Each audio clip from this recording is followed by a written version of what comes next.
Welcome to a state finals edition of West Side Elite. I'm Ryan Terpstra from StateChampsNetwork.com, Allen Trieu from Scout.com. It's our last show of the year. We want to say thank you to everybody that downloaded the show, shared it on social media, pulled us aside on the sidelines to comment on something we said. We appreciate it very much. Absolutely, we do. So, for the fans, for the viewers, we're going to walk through 4 great games. 4 West Michigan teams have made the state finals at Ford Field. I'll be down there on Saturday helping with the coverage with State Champs Network. Of course, on Sunday's show, you'll see extensive highlights from every single state finals football game. But let's begin in Division II, where we have Lowell matching up with Detroit Martin Luther King. Now, King was a team, Allen, that a lot of people thought would get here. Lowell was among, I would say, 3 schools that people in West Michigan thought could get there, including Mona Shores and Muskegon. Lowell is the one that emerges. What do you think about this matchup between the Red Arrows and King? Well, it's a classic matchup between a East Side school with a bunch of recruits and a West Side school that only has a handful of guys getting recruited at a smaller level, but it's just a great team all around. And Detroit King has all of those outstanding athletes. Ambry Thomas, Donnie Corley, Lavert Hill, Martell Petaway. Any of those guys can take it to the house at any given time. So that's what Lowell's going to have to guard for. Really, the guy that makes that offense go, though, is their quarterback, Armani Posey. Once he started playing, that made a huge difference for King.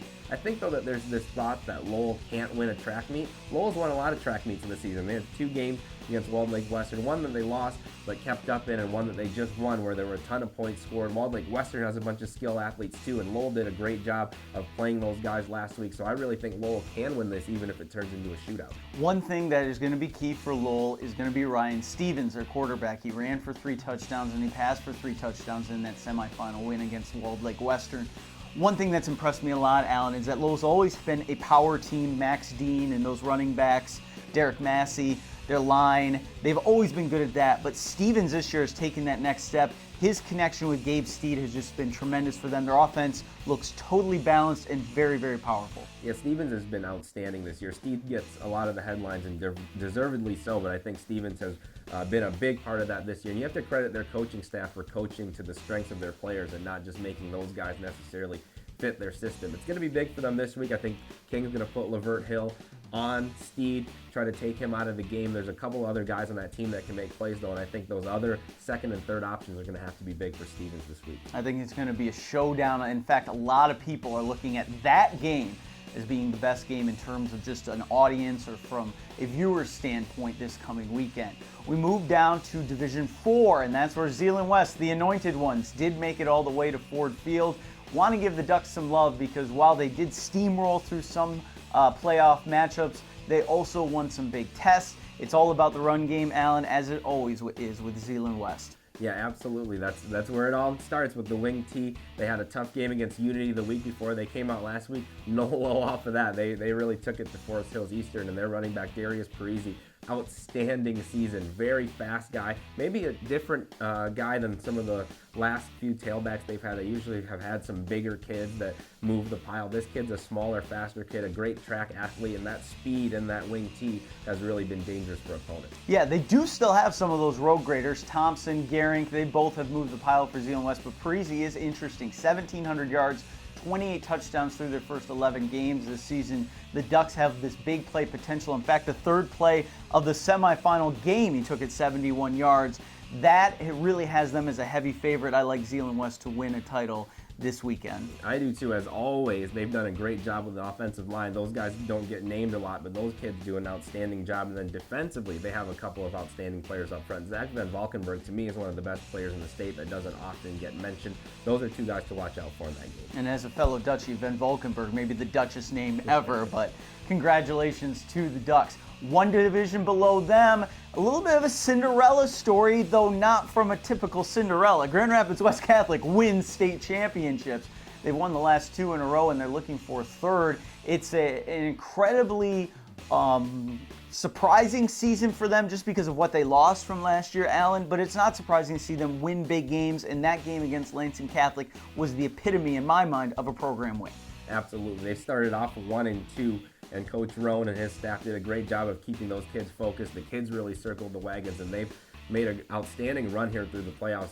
finalizing with that game last week against Lansing Catholic. They did an outstanding job containing Tony Poljan, and they got their passing game going even in the snow. Two outstanding senior receivers, Sam Neville, Connor Nemers, those guys both made big plays last week. David Fox, who was playing quarterback at one point, he's out there as a playmaker. They actually ran a trick play where he threw the ball last week. So they have a lot of ways they can hurt you offensively too. Yeah, they're very balanced. The quarterback will run, he will pass, and as you mentioned, they've got some great skill athletes out there. And West Catholic always seems to have something in their bag of tricks.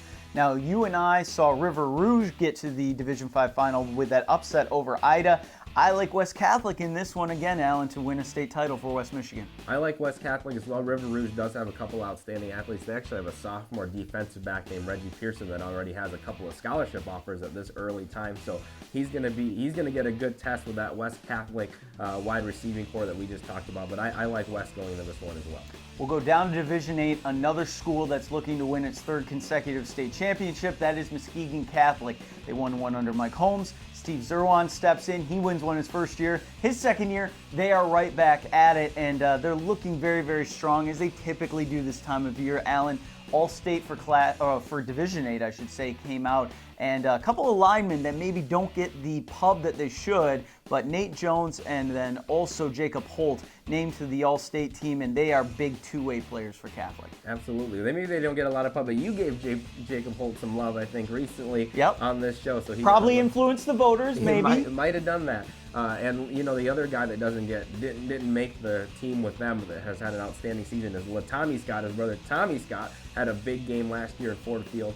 Tommy had a huge game this last week that helped them beat St. Ignace, and I would expect him to also shine in prime time this week, just like his brother did last year. Yeah, Tommy Scott, I think last year in the state finals, just looking back, proved that he is not your typical Division VIII type of player, and Muskegon Catholic often has that, not only with their linemen, but also their skill guys. You see guys that are just like, wow, this is a really, really good kid, and that's why I think Muskegon Catholic should be favored in Division VIII as well. Absolutely. Just like with West Catholic, I like Muskegon Catholic in this one. Too many skill guys, too much speed, and those big hogs up front doing the job. Once again, I'm Ryan Terpstra. You can check me out on Twitter at Terp himself, Allen Trieu at Allen Trieu if you want to interact with us.